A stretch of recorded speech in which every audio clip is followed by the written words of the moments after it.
We're going to spend about 45 to 60 minutes talking about the Standard Response Protocol. Like many districts across the country, we're incorporating the Standard Response Protocol into our emergency procedures to improve student and staff safety during an incident or emergency. The Standard Response Protocol is not based on individual scenarios, but on a response to any situation. There are reserved slides for discussion where we can ask and discuss any questions. The I Love You Guys Foundation was started in 2006 by Ellen and John Michael Keyes following a school shooting that took the life of their daughter, Emily. The foundation is committed to school and community safety and family reunification following a crisis. Its programs, which include the Standard Response Protocol for K-12, have been implemented by over 25,000 schools, agencies, and organizations across the United States and Canada. Since then, millions of students, hundreds of thousands of educators, administrators, and school staff, and tens of thousands of first responders have all begun using the same language, same training, same expectations of behavior during a crisis. We'll talk later about how we'll be training our students on the Standard Response Protocol.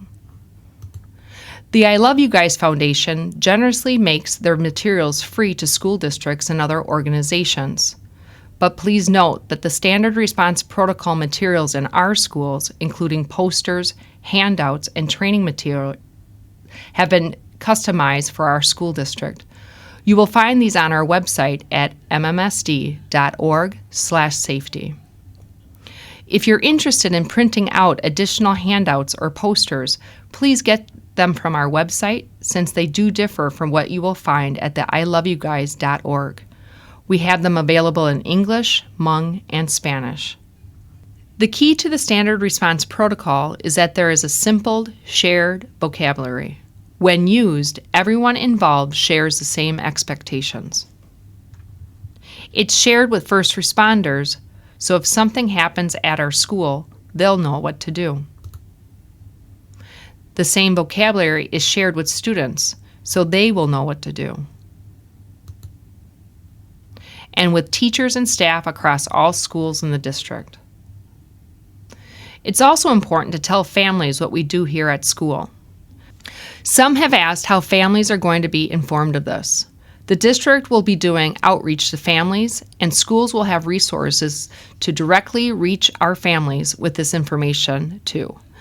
So we will all be on the same page. The Standard Response Protocol is based on 5 actions that we take during a critical incident: lock out, lock down, evacuate, shelter, and hold.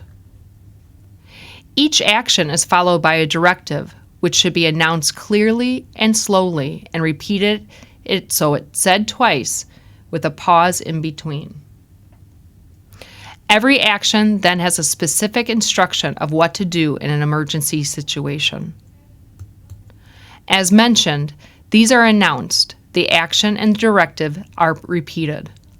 They are so important, and if you're in an area where it's loud or congested, you might miss the first time it's announced. Here's what the directives state. Lock out. Get inside. Lock outside doors. Lock out. Get inside. Lock outside doors. Lockdown. Locks, lights, out of sight. Lockdown. Locks, lights, out of sight. Evacuate to a location. For example, evacuate to the water tower. Evacuate to the water tower. Shelter for a hazard using safety strategy. For example, tornado warning. Move to your designated shelter area. Tornado warning. Move to your designated shelter area. Hold. Hold in your classroom or area. Clear the halls. Hold. Hold in your classroom or area. Clear the halls.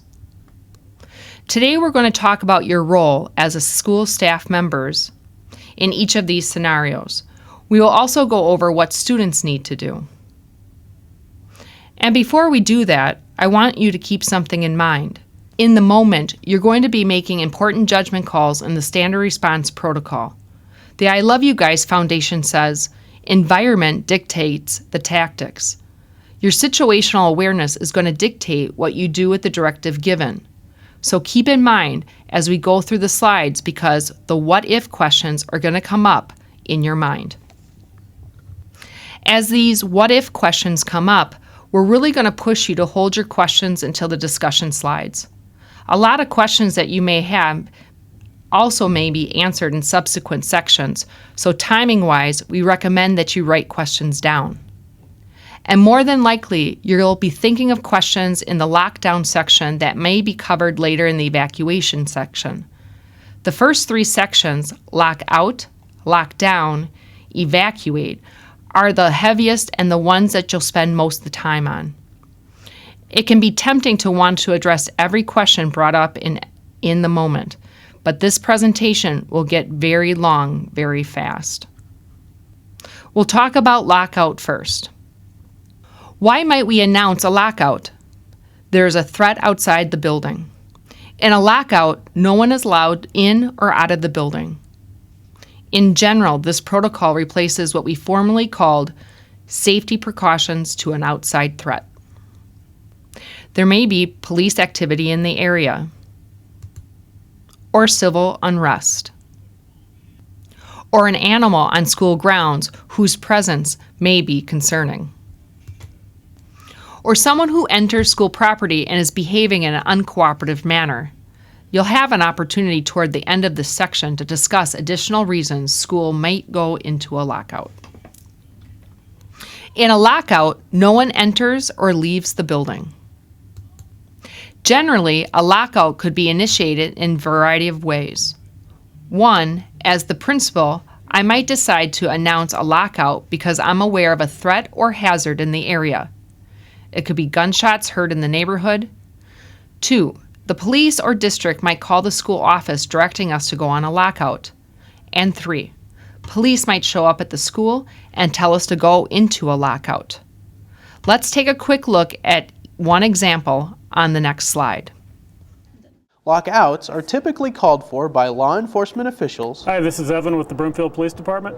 Or district personnel. A lockout. Okay, thank you for the information. Bye-bye. Attention students and staff. We're going into lockout. Get inside. Lock outside doors. We're going into lockout. Get inside. Lock outside doors. Staff, check your email for details. Staff, check your email for details. The goals of a lockout are to get all students and staff inside the building. Guys, come on in. You need to get inside. Go to the first classroom on the right. Hurry, hurry, hurry, hurry, hurry. And then lock all exterior doors. In most cases of a lockout, it will be business as usual inside the school.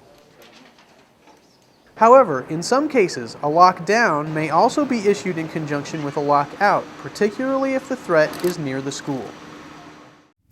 Let's start with student instructions on what to do in a lockout. The first one is simple. Get in the building. For the most part, it's business as usual inside the building. Once all students and staff are in the building, no one is allowed in or out of the building. If a lockout lasts into recess or lunch, still, no one is allowed in or out. We're staying in the building. The same thing is true at the end of the school day. Depending on what's going on, we may have to stay in the building, or we may need to contact families of students who walk home to arrange for alternate pickup. Let's look at what staff should do during a lockout. Bring everyone inside. If there are exterior doors in the classroom, make sure that they are locked. You may be asked to check if nearby exterior doors are propped open. Increase your situational awareness. Be attentive. Teachers should also verify that everyone is still in class. It's a good idea to note the time that you take attendance. Almost always, it's business as usual in the building. Note, principals, the next few slides will give you an opportunity to discuss, review, and answer questions about a lockout. As you go through, feel free to pause the video to give staff time to discuss the topics. Who can call a lockout? As a staff member, if you are aware of a hazard or threat that warrants putting the school into a lockout, begin to bring students inside and notify the office immediately. Whoever answers the phone in the main office should immediately announce a lockout. If the principal's not right there, office staff should try not to track them down or an AP or a designee. They should announce a lockout right away. More likely, we'll receive a call from the police or the Chief of School of Operations office advising us to go into a lockout due to something happening nearby. We'll then initiate a lockout. We talked about when a lockout might occur. What are some other examples you can think of? When there's a threat or danger outside of the school, in the area. Some other situations might result in a lockout, such as bank robbery, high-speed chase, suspicious person, custody issue, maybe a fire in the neighborhood. What about class changes? Most of the time, it's business as usual. Normal, in-building class changes occur. If a threat is very close to the school, the response may be to go into lockout and lockdown. If a school has auxiliary modular buildings, for example, Spring Harbor's greenhouse or Memorial's woodshop, students and staff may be brought into the main building. Students may wonder if they can leave the building for doctor appointments, work, or dismissal, and the answer is no. If the school is in lockout, this means that there's something dangerous nearby the school. This means that even if the school day ends, students and staff may have to stay in the building until there is no threat. Let's move on to lockdowns. Lockdown. Locks, lights, out of sight. Lockdown. Locks, lights, out of sight. Lockdown is used when there is a threat inside the school building or on school property. Generally, a lockdown replaces what we formerly call code red lockdown. We are no longer using that term. The following terms should no longer be used as well. Code red, soft lockdown, code red lockdown, it's simply a lockdown. This could be an armed intruder or some other danger that could result in death or serious injury. What's it look like? If you are in a classroom when a lockdown is called, the main thing to remember is locks, lights, out of sight. As students gather in a safe area of the room, lock the door and turn off all lights. Have everyone in the room move to a location that is out of sight. Pick an area of the room that can't be seen from interior windows. An actual lockdown may not be resolved for several hours. Here's how you should wait.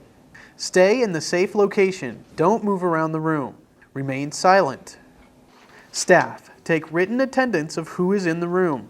Note anyone missing and if you have any extra students or staff. Let's look at what teachers should do in a lockdown. When you hear lockdown, locks, lights, out of sight, you should direct any students in the hallways, bathrooms, and common areas into safe, lockable rooms. If the threat is close to your classroom, focus on getting the door closed and locked as quickly as possible. In a lockdown, you're locking interior doors only. Office staff, for example, would lock the office and nearby interior doors. But in a lockdown, do not attempt to lock exterior doors. In a lockdown scenario, the threat is already in the building, so you could be putting yourself in harm's way if you try to lock exterior doors. Turn out the lights. Usually, there's no need to raise or lower outside window shades because the threat is inside the building. The goal is to get out of sight behind a locked door as quickly as possible. Again, you and your students should gather in a safe area of the room and stay low. The safe zone should be an area of the room that can't be seen from interior windows. Stay there and don't let anyone move around the room. Law enforcement needs to see the room from the hallway. Leave the corridor window uncovered. Law enforcement stress that when searching a building for an armed intruder, if they can't see into a room, they consider it a potential threat. If you're used to covering your corridor window, this is an important change to note. You may have a unique room design that doesn't allow you to get out of sight, such as a room with multiple doors with windows or an LMC. In this case, you need to discuss a safe zone alternative with your building principal. Be silent and maintain student silence. Your phone and all student phones need to be turned off immediately. When we have a lockdown drill, which we'll do pre-announced and in coordination with central office and local law enforcement, we want you to practice turning off phones and remaining silent with students. Lockdowns can be scary. If you are with young children, it may be soothing to very quietly read to them once the initial stage is over and you know the situation has stabilized. You could be there for an hour or even longer. You know your students and what they need to feel calm during a longer, uncertain wait time. A lockdown cannot be ended with a PA announcement. It only ends with local law enforcement officers opening the door and releasing the room. When our school conducts our lockdown drill, it will be pre-announced to families, staff, and students. The lockdown drill will be coordinated with central office and local law enforcement. In a drill, to reduce the amount of time the drill takes, an administrator may assist local law enforcement in unlocking the doors and releasing rooms. If you can, take attendance. Note if you have missing students or extra students or staff from the halls or other areas. Note the time. You probably won't need to do anything with the roster at this point, but you're creating a timeline showing where students were at different points during the emergency. A lockdown could result in a police-led evacuation, which we'll discuss later, so having documentation of students' whereabouts could be helpful during family reunification. Now we'll talk about what students should do in a lockdown. Students should stay out of sight from the corridor window, sit on the floor, and get low. How do you know if you're out of sight? If you can't see out the hallway window, no one in the hall can see you. A locked door is a proven time barrier. Be absolutely silent. Students need to turn their phones off in the initial stages of a lockdown. No sounds or lights should be coming from phones. Most lockdowns end in 3 to 5 minutes, so once you know the situation has stabilized, you may give them permission to text their parents. Do not open the door for anyone. Law enforcement will unlock the door and release the room. Only law enforcement are trained to know when it's safe enough to open the door. Note, principals, the next few slides will give you an opportunity to discuss, review, and answer questions about lockdown. As you go through, feel free to pause the video and slides to give staff time to discuss the topics. What's the difference between a lockout and a lockdown? Lockout is when the threat is outside of the building. Once students and staff are indoors and locking outside doors, lockout is business as usual. Lockdown is when there is a threat inside the building or on school property. Lockdown is locks, lights, out of sight. What if you're outside? If you're outside and a lockdown is called, do not go back into the building. Rather, go to a safe location. Maybe that's a local business, a friend's house, or a library. At this point, discuss examples where staff and students could go in a neighborhood, if needed. What if there's no teacher? Students should go behind a locked door if possible. If they can't get to a safe, lockable room, one option is to hide. They may try to evacuate if the threat is not in their immediate vicinity. As a last resort, you may need to defend yourself. In partnership with the Madison Police Department, MMSD will provide training opportunities in the future on civilian response to active shooter events, otherwise known as CRAES. You can learn more about CRAES on the MPD's website. What about students in the hallway? You'll be checking the halls for any students to get them into your classroom quickly before you lock and turn out the lights. Students should follow adult directions. get to a room, any classroom, as quickly as they can and lock down. If the classroom is already locked, then students should find a place to hide. They should not go from classroom to classroom. Evacuating may be another option. What if the fire alarm sounds? Stay in the classroom unless you see fire or smoke filling your classroom. If you must evacuate due to a fire or smoke, the hallway may not be your best option. Consider using an alternate door, window, or any other exterior exit. If a fire alarm sounds, do not leave your safe location unless you are certain that a fire is threatening your room. If you are forced to evacuate due to a fire, keep in mind that the hall may not be your best escape route. Can students text their parents? In the time immediately after a lockdown is called, no. Everyone must turn off their phones and remain silent. As the event evolves, you can give them an opportunity to text their parents. It may be helpful to assure them that if a school goes on lockdown, the school district notifies families quickly. In almost all of these standard response protocol scenarios, central office works directly with school administrators to get information to families as fast as possible. Assure students that we are communicating with their families and updating them regularly. Our new VoIP phones also come with the mass communication software capabilities we hope to begin using second semester. This will allow us to be even faster with our emergency response communications, both emergency notifications within the school building and texts and emails sent to families. That was lockdown. Now let's talk about evacuate. There are a few different types of evacuations we should talk about. The first is the typical fire or gas leak evacuation, in which staff and students leave the building in an orderly fashion. Another is self-evacuation in response to a school violence event if it's not possible to get behind a locked door. And then there's police-led evacuations. In its most traditional form, evacuate is how to move students in an orderly fashion from point A to point B. A fire drill is really evacuate out of the building. With the standard response protocol, evacuate is always followed by a location. For instance, evacuate to the water tower, evacuate to the water tower.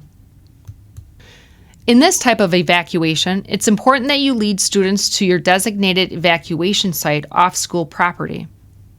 If an evacuation is called, initiate the evacuation procedures for students and staff with individualized plans. Bring the class roster, your cell phone, radio, any emergency health information, and a flashlight. As a school, we will continue to build our evacuation materials.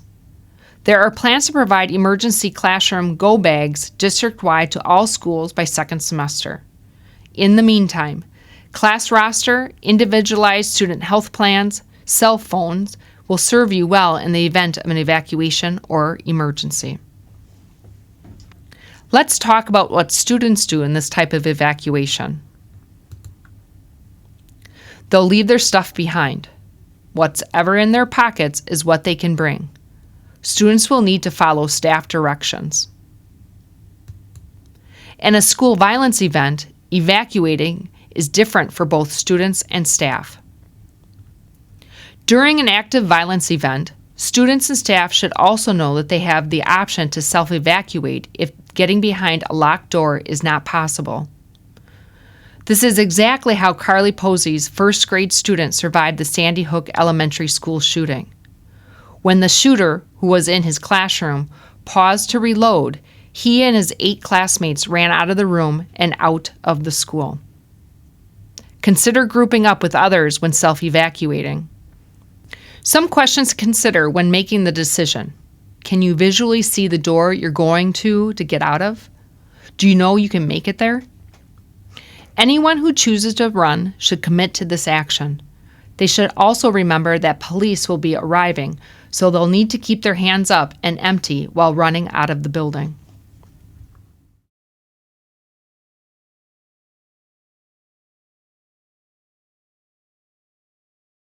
During the initial moments of a school violence situation, the official call for a lockdown may not have occurred or not have been heard by everyone. You need to assess your personal safety. Consider your best option.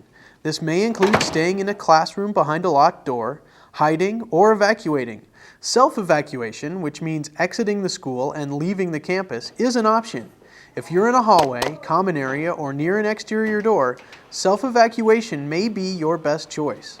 Once you've arrived at a safe location, you should immediately check in with your parents and the school district to let them know you're safe. We hope we never have to take part in a police-led evacuation, but it's important to know what to expect if you're ever in this situation. Before we play the video, I want to prepare you for what you're going to see. The law enforcement officers you'll see in the video are wearing SWAT, Special Weapons and Tactics. It's their gear and they're carrying weapons. The officers may look scary to children, so it's important to explain to them when they receive a similar training that it's just like firefighters who wear specialized gear to keep themselves safe. Officers wearing this kind of gear are also keeping themselves safe. When law enforcement begins the evacuation, here's what to expect. An officer will unlock your door and enter the room. Stay where you are. The officer will give you specific instructions you must follow. You will be asked to leave your stuff behind, form a line at the door with the teacher in front, hold hands with the person in front of and behind you until you reach your final destination. Wait quietly for further instructions from the officer. You will be told to proceed to the next officer. Walk, do not run, and do not talk. Follow the directions of the officers guiding you during the evacuation. They could be giving you verbal directions or hand signals. Watch the pace of your line. Be aware of obstacles such as corners, fallen objects, debris, or stairs which may affect the speed your line can move. Don't stop until you reach the location you were directed to. Keep moving all the way to the end of the fence. All the way to the end of the fence. Keep moving. Verify attendance and wait for further instructions. Connor. Here. Andrew. Here. Here's what students do in a police-led evacuation. It's important that students keep their hands visible to the officers. The same is true for staff. Students are going to be tempted to record what's happening on their phones. If you saw some of the cell phone footage from the mass shooting at the mall in El Paso, it's recorded by an individual evacuating the building with her hands up with her phone in her hand. That's an example of what not to do. Officers need to see that your hands are empty. Most likely, they will be asked to leave their stuff behind. Law enforcement might tell you to put your hands on your head, keep them up in the air, put your hands on shoulders, or hold hands. Follow their directions. Students can bring the phones in their pockets. If it's in a purse or backpack, they may not be given the opportunity to grab it. Don't be surprised if the officers are loud and directive.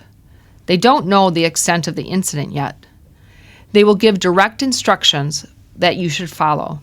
Again, students should be sure to keep their hands visible. All of that goes for staff as well. There may be circumstances where you can't bring your purse or bag. Try to bring your keys and wallet. And your phone. At the evacuation site, take attendance. If the evacuation follows a lockdown and you were able to take attendance during a lockdown, verify students in the evacuation site against the roster you created during your lockdown. The district is working on incorporating the standard reunification method for planning, practicing, and achieving successful reunification of students with their parents and guardians into our safety and security procedures. Training on this will come in the near future. Reunification after a school event involves multiple agencies, including local law enforcement, Dane County Emergency Services, first responders, and so on, and, of course, central office. Reunification takes place away from your evacuation site. A predetermined practice reunification method aims to ensure a reunification process that is orderly and anxiety reducing. Note: Principals, the next few slides will give you an opportunity to discuss, review, and answer questions about evacuating. As you go through, feel free to pause the video to give staff time to discuss the topics. Do you have permission to evacuate? No one needs permission to self-evacuate in a dangerous situation, but don't leave your students behind. But pay attention to the situation. Again, do you know where the threat is? Can you see the exit? Is it away from the threat, noise, or commotion? Do you know you can make it there? And remember to keep your hands up and empty as you run out of the building. All that said, I want to again stress that a locked door is a proven time barrier. Remember, you're trying to buy time and distance from the threat. If you do self-evacuate, think of where you might go. There's a saying that's common in the fitness world, but also goes in the world of emergency response. The body won't go where the mind hasn't been. Do some mental planning. Could it be another school, a nearby business, a community center, a friend's house, your or a family member's house? Once you have arrived at a safe location, be sure to let someone know where you are. And a police-led evacuation. Can you open the door if police order you to open it? No. Again, in a lockdown, prior to a police-led evacuation, do not open the door for anyone. Police will unlock the door.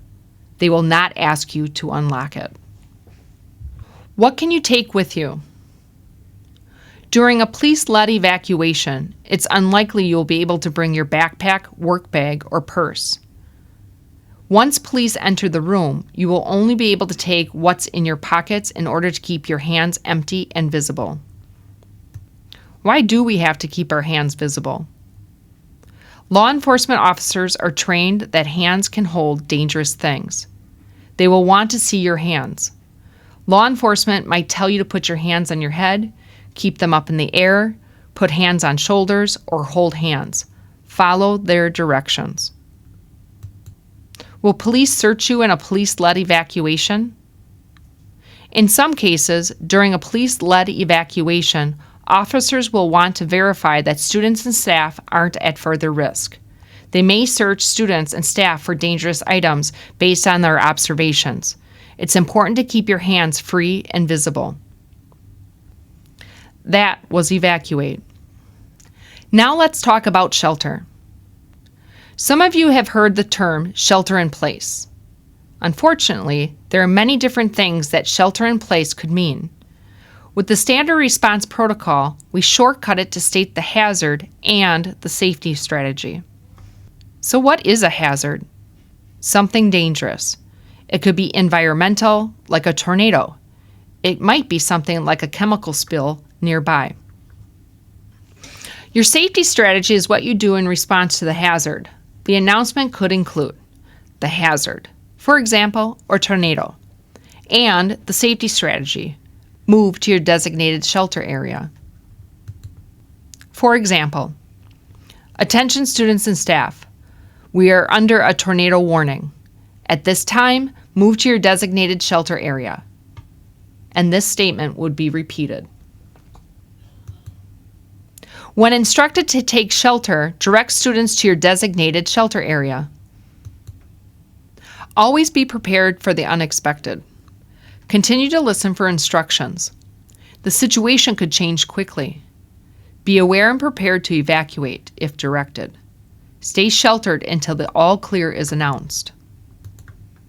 During a shelter event, staff should try to take attendance and note the time. Note: principals, the next few slides will give you an opportunity to discuss, review, and answer questions about shelter.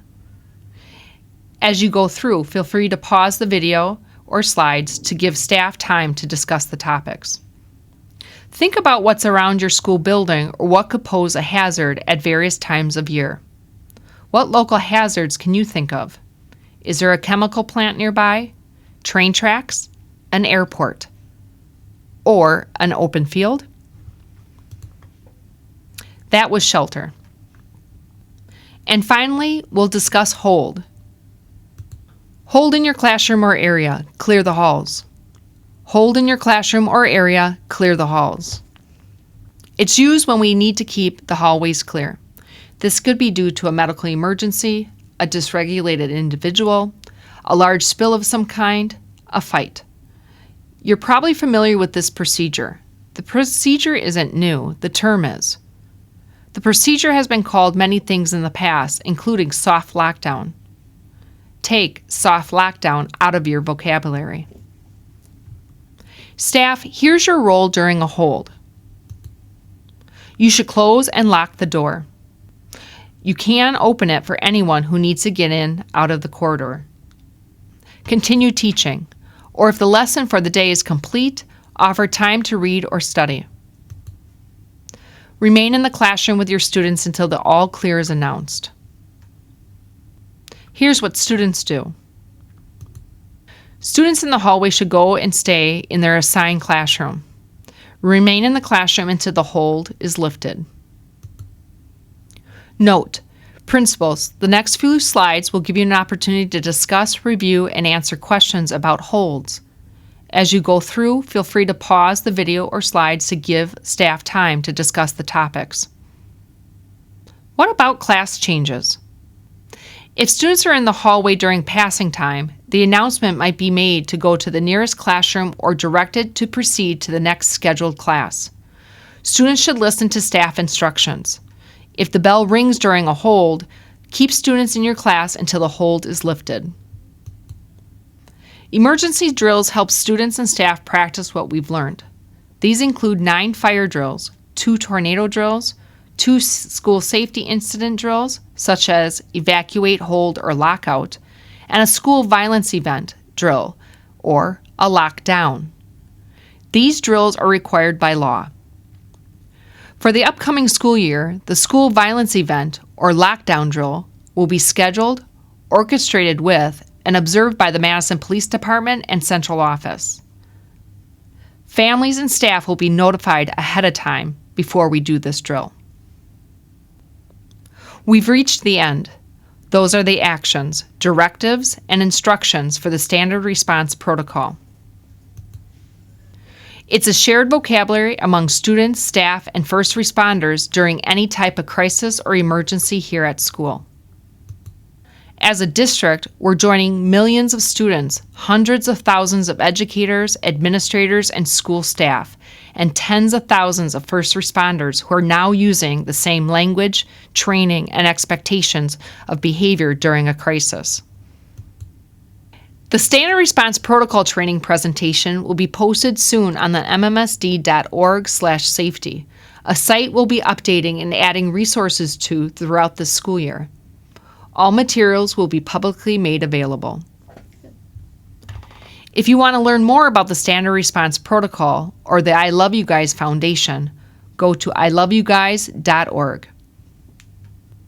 Soon, we will be talking about how the Standard Response Protocol fits into our emergency procedures.